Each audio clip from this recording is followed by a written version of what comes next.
हम शुरू करने जा रहे हैं विज्ञान की मैराथन। बहुत बढ़िया मैराथन क्लास है, सबसे बढ़िया। और जो लोग रेलवे को एग्ज़ाम देने जा रहे हैं या एसएससी जीडी को, तो वे ये मैराथन क्लास है हमारी, ज़रूर देख के जाएं। 100% समझ में और कायदे से सुनियो। एक एक प्रश्न समझो, हमने छांट छांट के लिखो है जो बहुत ही ज़्यादा महत्वपूर्ण है। अब तुम लोग कापी पेन उठाए लो और नोट करना शुरू कर दो। सब लल्लन टॉप प्रश्न हैं। चलो भैया, जितने प्रश्न हैं विभिन्न परीक्षाओं में आए हुए हैं और सब महत्वपूर्ण हैं। पहला मैंने पॉइंट लिया है कि प्रोटीन छोटे बिल्डिंग ब्लॉक्स से बने होते हैं, इनको क्या कहा जाता है। कहने का मतलब है प्रोटीन छोटी छोटी इकाइयों से मिलकर बना होता है। इस इकाई को क्या कहते हैं, तो इस इकाई को अमीनो अम्ल कहा जाता है। और अमीनो अम्ल जो होता है वो प्रोटीन की इकाई होता है। मोस्ट इम्पोर्टेंट प्रश्न है। सेकेंड बात याद रखना कि प्रोटीन का पाचन कहाँ से शुरू होता है, तो अपने आमाशय से। आमाशय मतलब अपने पेट, जो कबू नहीं भरत हम लोगों को। ठीक, प्रोटीन का पाचन कहाँ से प्रारंभ होता है, आमाशय यानी पेट से। और प्रोटीन का पूर्ण पाचन कहाँ होता है, तो छोटी आंत में। ठीक भैया, वैसे भोजन का ही पूर्ण पाचन छोटी आंत में हो जाता है। ये भी क्वेश्चन याद रखना, मेरे हर शब्द में प्रश्न होगा, महत्वपूर्ण प्रश्न। फालतू की बकवास नहीं करें। छोटी आंत से बाबू एक एंजाइम्स निकलता है जिसका नाम है एरेप्सिन एंजाइम्स। तो एरेप्सिन एंजाइम्स क्या करता है कि प्रोटीन की इकाई क्या है, अमीनो अम्ल, इसमें बदल देता है।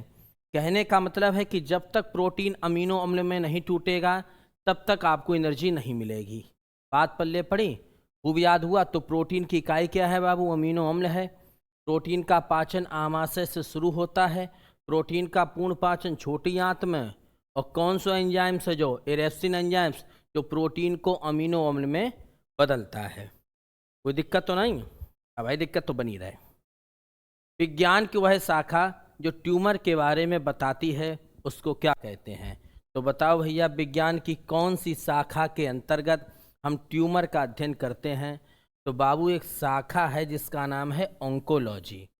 ऑन्कोलॉजी में ही कैंसर का अध्ययन किया जाता है। मोस्ट इम्पॉर्टेंट फैक्ट है कि कैंसर का अध्ययन क्या कहलात है, तो तुम बताए दियो मेरे भैया, ऑन्कोलॉजी कहलात है। अच्छा, कैंसर होता क्यों है? वैसे देशों में कैंसर फैलो है निरो, किसी के मुंह में कैंसर है, जो ज़्यादा बोलते हैं उनके मुंह में कैंसर हो जाता। कोशिकाओं की अनियमित वृद्धि कैंसर का कारण बनती है। ये लाइन कई बार एसएससी में पूछी गई कि कोशिकाओं की अनियमित वृद्धि से कौन सा रोग होता है, तो कैंसर होता है। बात उसी दिमाग में ठीक। अब वो कोई कोशिका हो, इसी प्रकार से बाबू एक होता है ब्लड कैंसर। ब्लड कैंसर को हम लोग ल्यूकेमिया भी कहते हैं। क्या कहते हैं? ल्यूकेमिया। और ब्लड कैंसर बाबू क्यों होता है? जब शरीर में हमारे WBC की अनियमित वृद्धि हो जाती है, यानी श्वेत रुधिर कणिकाएं जब ज़्यादा बढ़ जाती हैं, तो व्यक्ति को ब्लड कैंसर होता है, जिसको ल्यूकेमिया कहा जाता है। और कैंसर का अध्ययन जान मेरी कहलाता है ऑन्कोलॉजी। समझ में आए रो है? आए रो है धीमे धीमे। अब एकदम तुम एक दिन में आइंस्टीन बनो चाहो सो तो नहीं बन पाए हो। हाँ, कैंसर के लिए क्या क्या करना पड़ता है भैया? जैसे आपसे पूछा जाए कि आर्सेनिक 74 एक समस्थानिक होता है, एक तत्व है जिसके द्वारा हम किसकी जांच करते हैं, ट्यूमर की जांच करते हैं। ट्यूमर गांठ इसी पर याद है, पहले डायरेक्ट कैंसर नहीं होता, पहले गांठ ही पड़े फिर कैंसर हुए। ठीक, इसी प्रकार से एक कोबाल्ट 60 नामक समस्थानिक है जो परीक्षा में 1000 बार रिपीट है। कुल मिलाकर जब समझ लो हमने जितनी लाइनें लिखी हैं सब हजारन बार आई हुई हैं, सब इम्पोर्टेंट है। ठीक, अब बार बार जा बात हम नहीं कह पाए कि इम्पोर्टेंट है। तो कोबाल्ट 60 समस्थानिक का प्रयोग करते हैं कैंसर के उपचार में। और कोबाल्ट 60 समस्थानिक से कौन सी किरणें निकलती हैं, तो बाबूजा में निकलती हैं गामा किरणें। एक समस्थानिक बाबू जो है फास्फोरस 32। फास्फोरस 32 का भी यूज हम कैंसर उपचार में करते हैं। लेकिन फास्फोरस 32 से मेरे भैया त्वचा कैंसर का परीक्षण किया जाता है। काहे का इलाज किया जाता है या काहे की जांच की जाती है? त्वचा कैंसर। एक तुमसे अगर पूछा जाए कि कैंसर की जांच के लिए कौन सा परीक्षण करते हैं, तो जान नोट कर लेना, बायोप्सी परीक्षण। कौन सा परीक्षण है? बायोप्सी परीक्षण। जैसे काऊ को कैंसर हो है तो वो जावे तो सबसे पहले भाई बायोप्सी परीक्षण कराना पड़े।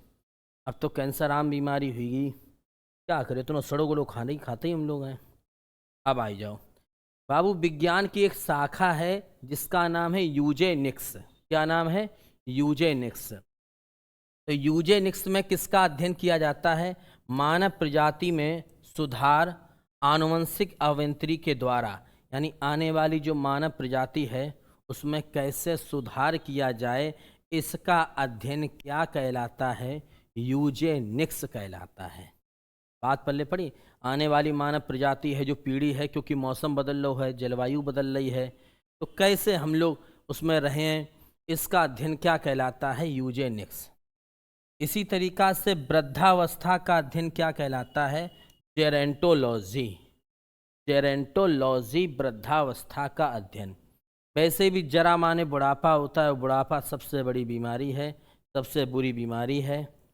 अगला सुन लो, जो पक्षियों का अध्ययन है वो कहलाता है आर्निथोलॉजी। आर्निथोलॉजी, पक्षियों का अध्ययन। तो मैं इसे समझा रहे जैसे प्राइमरी तुम बच्चा हो वो, लेकिन तुम समझ लियो। अगला बाबू है हेपेटोलॉजी। हेपेटोलॉजी के अंतर्गत हम लोग बाबू लीवर का अध्ययन करते हैं। लीवर, हेपेटोलॉजी लीवर का अध्ययन। काउ की लीवर सूज गो, काउ को बड़ो हुई गो, काउ को कट गो, काउ कछू हुई गो। तो हिपेटोलॉजी जो होता है, जिसने हिपेटोलॉजी पढ़ी होगी वो लीवर का जानकार होगा। इसी प्रकार से जो कवक का अध्ययन है वो माइकोलॉजी कहलाता है, माइकोलॉजी। इसी प्रकार से कोशिका का अध्ययन, हमारा जो शरीर है वो छोटी छोटी कोशिकाओं से मिलकर बना है, और इस कोशिका का अध्ययन, वर्षों का अध्ययन होता है, किस शाखा के अंतर्गत करते हैं? तो साइटोलॉजी के अंतर्गत करते हैं। हमें साइटोलॉजी पढ़नी पड़ेगी। अगला, बागवानी का अध्ययन विशेषकर सब्जियों का एक क्या कहलाता है? तो ओलेरी कल्चर कहलाता है। कुछ लोग सब्जी स्पेशलिस्ट होते हैं, बनाने वाले नहीं, उगाने वाले। उन्हें फलों की जानकारी, सब्जियां कैसे उगाई जाएं, नई नई फसलें बनाना, उन्होंने ओलेरी कल्चर पढ़ा होगा। तो ओलेरी कल्चर में बागवानी का अध्ययन, बागवानी का मतलब है सब्जियों का अध्ययन, जो सब्जियां खुली हुई होती हैं। अगला, एंटोमोलॉजी में कीट का मनुष्य और पर्यावरण के साथ संबंध, यानी एंटोमोलॉजी में किसका अध्ययन करते हैं? जो हमारे पर्यावरण में छोटे छोटे कीट पाए जाते हैं, उनका मनुष्य के ऊपर क्या प्रभाव पड़ता है, पर्यावरण वो कैसे प्रभावित करते हैं, ये एंटोमोलॉजी में अध्ययन करते हैं। कुल मिला के एंटोमोलॉजी में कीटों का अध्ययन करो जाता। पल्ले पड़ेगी। एनाटोमी। एनाटोमी शरीर की संरचना का अध्ययन है। किसका अध्ययन है? शरीर की संरचना का अध्ययन है एनाटोमी की। अगला, सेरीकल्चर। रेशम कीट पालन क्या कहलाते हैं? सेरीकल्चर। रेशम में सेरा हो तो रेशा, रेशम की साड़ी, हाँ, सेरीकल्चर। तो साड़ी इतनी महंगी है, नौकरियों के लिए लग जाए, तब अपनी मरिया पहनाए पे हैं। एपीकल्चर, मधुमक्खी पालन। सबको मालूम है मधुमक्खी को जो शहद है वो पियो जात है, तो मधुमक्खी का शहद हम पीते हैं, तो एपी क्या पिए? शहद पिए। विटीकल्चर, अंगूर की खेती का अध्ययन। अंगूर की बिटिया बोली जाती है शराब, शराब सब लोग जानते हो, ठीक। मार्मिकोलॉजी में चींटियों का अध्ययन किया जाता है। मार्मिकोलॉजी में किसका अध्ययन किया जाता है? चींटियों का अध्ययन किया जाता है। एक बार हम रिपीट कर दे, खोपड़ी में डाल लियो। देखो, मार्मिकोलॉजी चींटियाँ, यानी चींटियाँ बड़ी मार्मिक होती हैं, दयालु होती हैं। अंगूर की बिटिया है शराब, तो अंगूर की खेती विटीकल्चर कहलाता है। मधुमक्खी का शहद पिएंगे तो एपीकल्चर। रेशम में रेशा होते हैं यानी सेरा होते हैं, तो सेरीकल्चर। एनाटोमी, शरीर की रचना का अध्ययन। एंटोमोलॉजी, कीट का मनुष्य पर क्या प्रभाव पड़ता है। ओलेरी कल्चर, बागवानी का अध्ययन विशेष तौर पर सब्जियों का। साइटोलॉजी बाबू, कोशिका का। माइकोलॉजी, कवक का। हेपेटोलॉजी, लीवर का। आर्थोलॉजी, पक्षियों का। जरा माने बुढ़ापा होता है। जेरेंटोलॉजी जो है वृद्धावस्था का। और यूजेनिक्स जो होता है वो मानव प्रजाति में आने वाली पीढ़ी में कैसे सुधार किया जाए। आगे बढ़े। अब कुल चले, हम कुल देर लो पढ़े हैं, तुम परेशान करते ही ना हो। तुम खुद ही अड़िए हो कि पढ़ाई वो बंद कर दो। जंतुओं के 5 जगत का वर्गीकरण किसने किया था? तो व्हिटेकर ने। ये 5 जगत नहीं है, मोनेरा प्रोटिस्टा करके जो नहीं, आर्थ्रोपोडा, यानी जो संपूर्ण ब्रह्मांड में जितने भी जीव हैं उनको 5 जगत में बांटा गया था। तो किसने बांटा था? व्हिटेकर ने बांटा था, व्हिटेकर। अगला, द्विनामकरण पद्धति की स्थापना किसने की? Karl Linnaeus. हर व्यक्ति के द्विनाम होता है, जैसे गांव में बाको नाम पता चली सोनू है और एक गौरव है तो बाको नाम भूरा। घर को नाम अलग हो, बाहर को नाम अलग होता है। जैसे घर को नाम कल्लू है, बाहर को नाम पता चली मोनू है, अलग अलग नाम होता है। ऐसे हम लोगों को नाम होमोसेपियंस है। अब हम लोग होमोसेपियंस हैं, हम ना सोनू हैं, ना कल्लू हैं, ना पुच्चू हैं। अब कोई बाजार में निकले वाला जो होमोसेपियंस जाहिर है, तो नहीं समझिए, पता नहीं कहाँ जाहिर है, जो होमोसेपियंस जाहिर है कि कोई जानवर जाहिर है। तो इसी तरीक़ा से द्विनामकरण पद्धति की स्थापना कार्ल लीनियस ने करी थी। एक और सुनो बाबू, क्वेश्चन ऐसे आया था कि गोलकृमि निमेटोड से होने वाला रोग कौन सा है? तो बाबू मैं आपको बताऊं कि जो गोलकृमि या निमेटोड से होने वाला रोग है वो फाइलेरिया है। फाइलेरिया को हम लोग हाथी पाँव भी कहते हैं। तुमने देखो, एक तो मोटो पाँव हो जात भारी भारी, हाथी पाँव, भारी पाँव नहीं। भारी पाँव तो जाए कि जब कोई प्रेग्नेंट हो जाए तो वो भारी पाँव वालों है, तो हाथी पाँव होता है।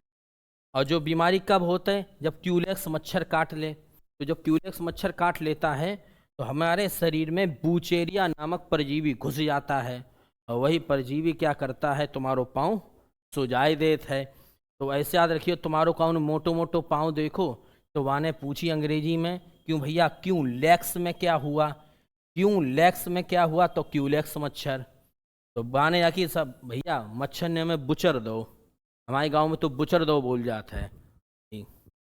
अगला, अगला है बाबू, किण्वन क्रिया की खोज किसने की थी? तो लुई पाश्चर। देखो, लुई पाश्चर एक वैज्ञानिक थे और लुई पाश्चर ने कई चीज़ें बनाई, हम बताए हैं। किण्वन क्या होता है कि सूक्ष्म जीवाणुओं द्वारा एक पदार्थ को दूसरे पदार्थ में बदलना। सूक्ष्म बैक्टीरिया द्वारा एक पदार्थ को दूसरे पदार्थ में बदलना क्या कहलाता है? किण्वन कहलाता है। जैसे दूध का दही में बनना, गन्ने के रस से सिरका बनना, ये सब क्या क्रिया है? किण्वन क्रिया है। तो ध्यान रखना। और इस किण्वन क्रिया की खोज लुई पाश्चर ने की थी। सब लोग कमेंट में हमें करके बताएं कि लुई पाश्चर ने कौन सा टीका खोजा था। जो तुम्हारे लिए होमवर्क है, टीका खोजा था ये बता देना। तुम चाहे चबूतरा पे बैठ के बताइए, चाहे होम पे, चाहे छत पे। अगला, हम लोग की PDF डाल दी टेलीग्राम पे, ठीक है? नहीं जुड़े तो टेलीग्राम की लिंक और डालो करें। एक रोग होता है बाबू एनीमिया। एनीमिया को जो आप जानते हैं रक्त अल्पता रोग बोलते हैं, यानी शरीर में जब खून की कमी हुई जात है तो जाए हम लोग एनीमिया रोग बोलते हैं। एनीमिया रोग में क्या होता है? कभी कभी शरीर में हीमोग्लोबिन की कमी हो जाती है, लेकिन जो एनीमिया रोग होता है वो प्रमुख रूप से शरीर में जब आयरन की कमी हो जाती है तो आपको एनीमिया रोग हो जाएगा, यानी इसमें खून की कमी होती है। और जो विटामिन B12 है, विटामिन B12 ये भी रक्त का निर्माण करता है। तो विटामिन B12 भी जब बॉडी में नहीं होता है तब भी आपको एनीमिया रोग हो सकता है। प्रमुख रूप से देखो, मेरी बात कहने का मतलब है आयरन की कमी से एनीमिया रोग होता है। तो हीमोग्लोबिन भी ऑप्शन दे सकता है, B12 भी दे सकता है, क्योंकि विटामिन B12 जो है बॉडी में रक्त का निर्माण करता है। तो ये याद रखना कि कौन सा विटामिन शरीर में रक्त का निर्माण करता है, तो विटामिन B12 है। और इकलौता ऐसा विटामिन है बाबू जहाँ में कोबाल्ट धातु पाई जाता है। कोबाल्ट, जो क्वेश्चन कई बार पूछोगे। और विटामिन B12 का ही रासायनिक नाम साइनो कोबालामिन है, साइनो कोबालामिन है। अगला सुनो, एक रोग होता है वर्दांतता रोग। जो लोग रेलवे की परीक्षा देने जाते हैं तो उनसे जो टेस्ट कराओ जाता है वर्दांतता रोग वालों, ठीक। कलर ब्लाइंडनेस, ये आनुवंशिक रोग होता है। तो उसमें क्या होता है? व्यक्ति को रंग में अंतर नहीं कर पाता है। और जो रेलवे में बहुत ज़रूरी है, पता चली तुम्हें लाल और हरे रंग की लाइटें नहीं पहचानने में आ रही है तो तुम तो 100-200 मत डरे हो, एक ही पटरी पर दो रेलगाड़ी पेल दियो। तो जो वर्दांतता रोग होता है, कलर ब्लाइंडनेस, एक आनुवंशिक रोग है और इसमें लाल व हरे रंग में अंतर नहीं कर पाता है व्यक्ति, रेलवे में जो टेस्ट कराओ जाता। अब आगे सुनो, एक रोग होता है टर्नर सिंड्रोम। टर्नर सिंड्रोम में क्या होता है कि स्त्रियां जो है वो नपुंसक हो जाती हैं। स्त्रियां नपुंसक हो जाती हैं, पुरुष भी नपुंसक होते हैं, ध्यान रखना। स्त्रियां भी नपुंसक होती हैं, दोनों होते हैं नपुंसक। तो इसमें क्या होता है कि जो स्त्रियों का यक्ष गुणसूत्र है वो प्रभावित हो जाता है, या हो सकता है गायब हो जाए, या तो प्रभावित होगा या गायब हो जाएगा। तो इसमें क्या होता है कि स्त्रियों में जैसे हमारे 23 जोड़ी गुणसूत्र होते हैं, तो 44 तो उनके सही होंगे। जो 23वां वाला होता है उसमें एक यक्ष रहता है, जबकि डबल यक्ष रहेगा तो पूर्ण रूप से स्त्री बनेगा। वो एक यक्ष रहता है, तो आधा स्त्री आधा पुरुष हो जाता है। समझ गए? जब ब्याह हुई है तब समझ में ये। डाउन सिंड्रोम, डाउन सिंड्रोम में क्या होता है, पुरुष प्रभावित होता है।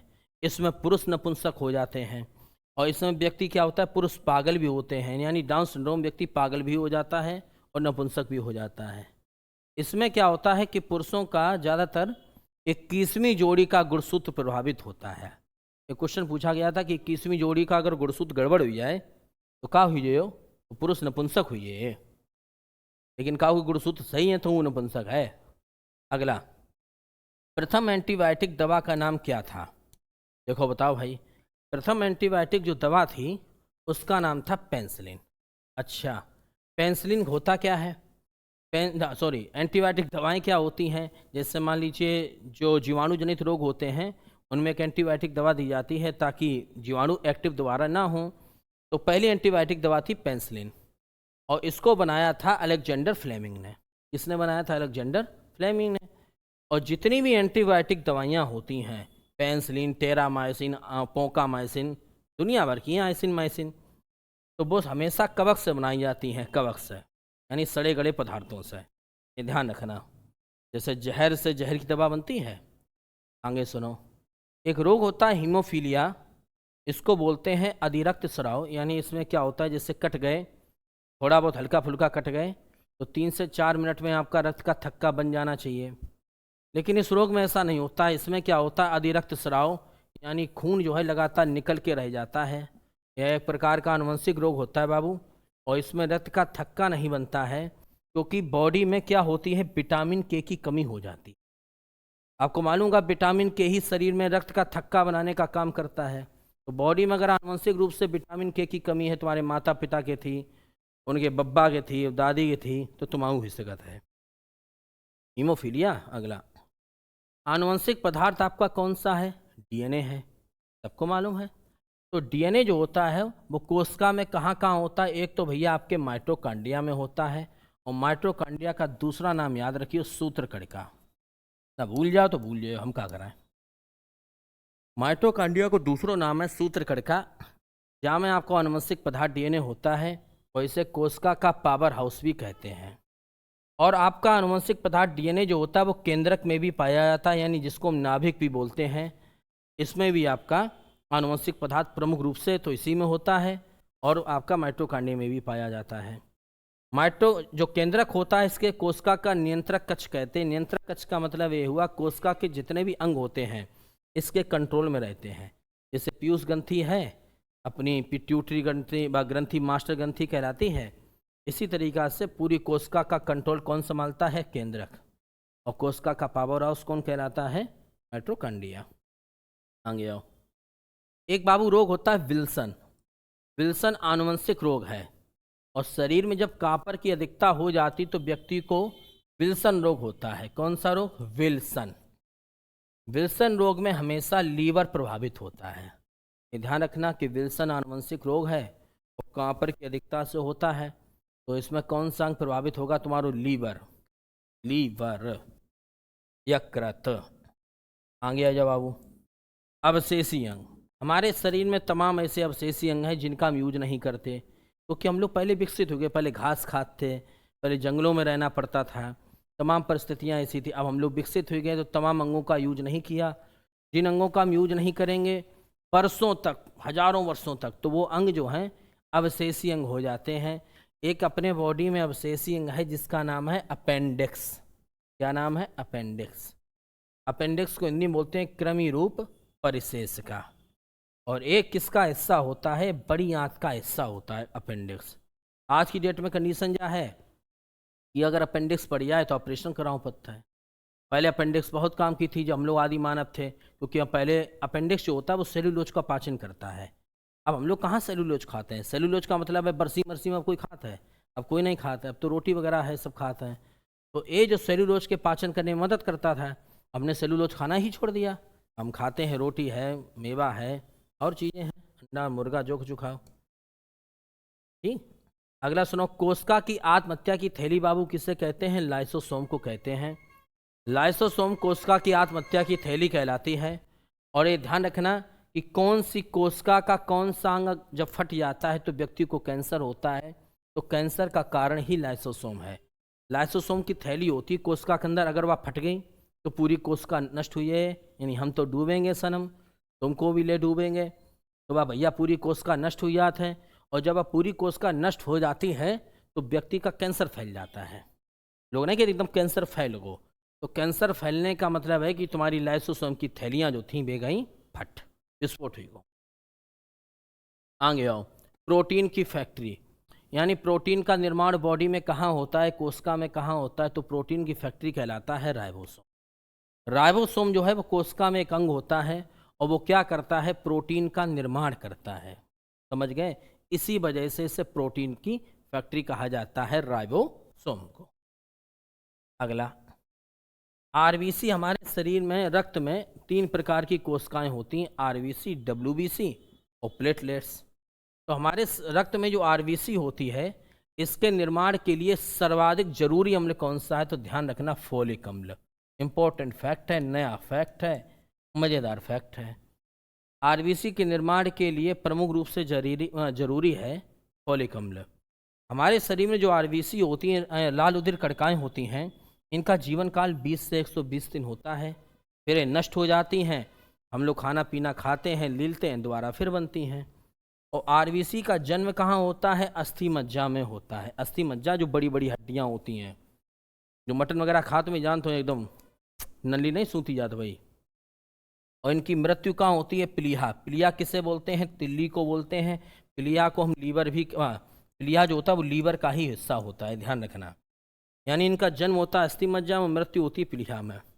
और आरबीसी जब हम लोग गर्भावस्था में होते हैं, माँ के गर्भ में होते हैं, तब हमारी आरबीसी का निर्माण कहाँ होता है? प्लीहा में होता है।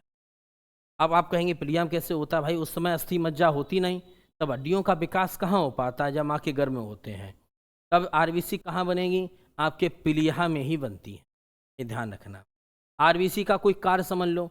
आरबीसी का कार्य क्या होता है? शरीर में ऑक्सीजन का संवहन करना, ऑक्सीजन का आदान प्रदान करना, ऑक्सीजन के लिए काम करना, ये आरबीसी का काम होता है। आगे आओ, हड्डी से हड्डी का जोड़ लिंगामेंट्स कहलाता है। तमाम हड्डी से हड्डी जुड़ी हैं, देखो जा हड्डी से जा हड्डी जुड़ी है, जा हड्डी से जा हड्डी जुड़ी, तमाम हड्डियाँ जुड़ी हैं। तो हड्डी से हड्डी का जोड़ क्या कहलाता है? लिंगामेंट्स। और इसको हिंदी में स्नायु मंडल भी कहा जाता है। मनोविज्ञान में यही शब्द आता है। स्नायु मंडल का मतलब है हड्डी से हड्डी जुड़ गई, यानी हम लोग 18 साल से ऊपर हुई गए, बालिग हुई गए। और हड्डी से मांसपेशी का जोड़ टेंडन कहलाता है। क्या कहलाता है? टेंडन कहलाता है। ये मांसपेशियाँ नहीं जुड़ी हैं, हड्डी में मांस फंसो है, फंसो ना हो तो मांस अलग गिर पड़े। आगे सुनो, मानव शरीर में वसा और प्रोटीन का पृथक्करण करना, उसको जोड़ना, उसका वितरण करना कोशिका का कौन सा अंग करता है? यानी हमारे शरीर में जो वसा है, फैट है, जो प्रोटीन है, उसको अलग अलग कौन करता है? उसको बांटता कौन है? उसका वितरण कौन करता है पूरी बॉडी में? तो कोशिका में एक अंग होता है गोल्गी काय। गाल्जी क्या क्या करता है? गाल्जी काय में छोटी छोटी पुटरियाँ ऐसी होती हैं। तो पुटरियों में क्या होता है? किसी में प्रोटीन भरा जाता है, किसी में वसा, किसी में कुछ भर देता है गाल्जी काय। और फिर क्या करता है? अलग अलग वितरण करता है, पूरी बॉडी में फैलाता है। तुम अगर वसा का पाचन कर पाओगे तो भैया तुम वसा ले जाओ, उन्हें साहब हम प्रोटीन चाहिए हमें तो तुम प्रोटीन ले जाओ। इसी वजह कोशिका का परिवहन तंत्र कहलाता है कौन? गाल्जी काय कहलाता है परिवहन तंत्र, रोडवे सिस्टम है। ठीक। और पौधों में जो गाल्जी काय होता है इसको डिक्टोसोम कहते हैं। पौधों में भी गाल्जी काय पाया जाता है, तो पौधों में गाल्जी काय को क्या कहते हैं? डिक्टोसोम कहते हैं। बात पल्ले पड़ी। आगे सुनो, पौधों में 3-4 ऊतक तुम खूब याद करके जाइयो। पौधों में लचीलापन जो होता है वो कोलेन कायमा ऊतक के कारण होता है। कोलेन कायमा ऊतक, तमाम पौधे लचीले हैं। नीम को डंडा देखो, लपलपो टाइप को। पौधे में जल का संवहन कौन करता है? जाइलम ऊतक। यानी जमीन में जो जल है उसको खींचकर तना तक पहुंचाना, पत्ती तक पहुंचाना, कौन सा ऊतक? जाइलम ऊतक। और पौधों में खनिज पदार्थों का संवहन कौन करता है? तो फ्लोएम ऊतक। भूमि से तमाम खनिज पदार्थ हैं लेकर या पत्ती से लेकर इधर उधर पहुंचाना, तो फ्लोएम ऊतक। और पौधे में द्वितीयक वृद्धि कौन करता है? तो कैम्बियम ऊतक। ठीक, 3 ऊतक याद रखियो मुख्य रूप से। जल का संवहन जाइलम, खनिज पदार्थों का फ्लोएम, और पौधों में द्वितीयक वृद्धि का मतलब है कैम्बियम ऊतक करता है। यानी जाइलम फ्लोएम को अलग करता है। द्वितीयक वृद्धि का मतलब ये हुआ जाइलम ऊतक अलग, फ्लोएम ऊतक अलग। आगे सुनो। कौन सा हार्मोन्स तनाव से मुकाबला करता है? सेरोटोनिन। ये हार्मोन्स ऐसा होता है जो को तुमको तनाव कम करता है। जितनी डिप्रेशन की गोली खाते हैं उसमें सेरोटोनिन निकले, फिर सेरोटोनिन क्या करे? तुम्हारे अंदर जो डिप्रेशन है, तनाव है, उसको कम करेगा। इसी प्रकार से 3-4 हार्मोन्स और बाबू रट लो। एक हार्मोन्स होता है इंसुलिन हार्मोन्स। इंसुलिन तो सबने सुना होगा। इंसुलिन हार्मोन्स जो है अग्नाशय एक मिश्रित ग्रंथि होती है हमारे बॉडी में, ये हमारे शरीर में मिश्रित ग्रंथि कहलाती है। तो अग्नाशय की में बीटा कोशिकाएं होती हैं, और इन बीटा कोशिकाओं की खोज किसने की थी? तो लैंगर हैंस नामक वैज्ञानिक ने की थी। इसलिए इन कोशिकाओं को लैंगर हैंस की बीटा कोशिका कहते हैं। और इनसे इंसुलिन नामक हार्मोन्स निकलता है जो शरीर में ग्लूकोज की मात्रा को नियंत्रित करता है। ग्लूकोज की मात्रा को नियंत्रित करने का मतलब ये है कि शरीर में ग्लूकोज ना बढ़े तो तुम्हें डायबिटीज हुई है, मधुमेह हुई है, वो काम इंसुलिन करेगा। इसी तरीका से बाबू एक हार्मोन्स होता है ग्लूकेगॉन हार्मोन्स। ग्लूकेगॉन हार्मोन्स भी अग्नाशय की अल्फा कोशिकाओं से निकलता है। अग्नाशय से 3 कोशिकाएं होती हैं, अल्फा, बीटा, गामा। तो अग्नाशय की अल्फा कोशिकाओं से ग्लूकेगॉन हार्मोन्स निकलता है, और यह हार्मोन्स इंसुलिन के विरुद्ध कार्य करता है। इंसुलिन के विरुद्ध कार्य करने का मतलब है कि इंसुलिन ग्लूकोज की मात्रा को बढ़ने नहीं देगा, और ये ग्लूकोज की मात्रा को बढ़ाएगा।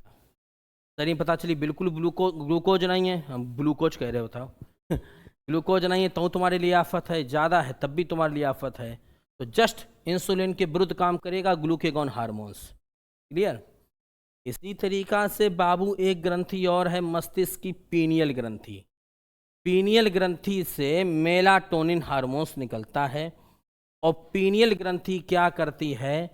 पीनियल ग्रंथि से मेलाटोनिन हार्मोन्स निकलता है, और यह हार्मोन सोने जागने के क्रम को नियंत्रित रखता है। कहने का मतलब ये है कि अगर मेलाटोनिन हार्मोन से ज़्यादा निकले तभी हम सोए पे हैं, और बॉडी में अगर मेलाटोनिन हार्मोन्स नहीं निकलेगा तो कबूतर ऐसे जागत रहें।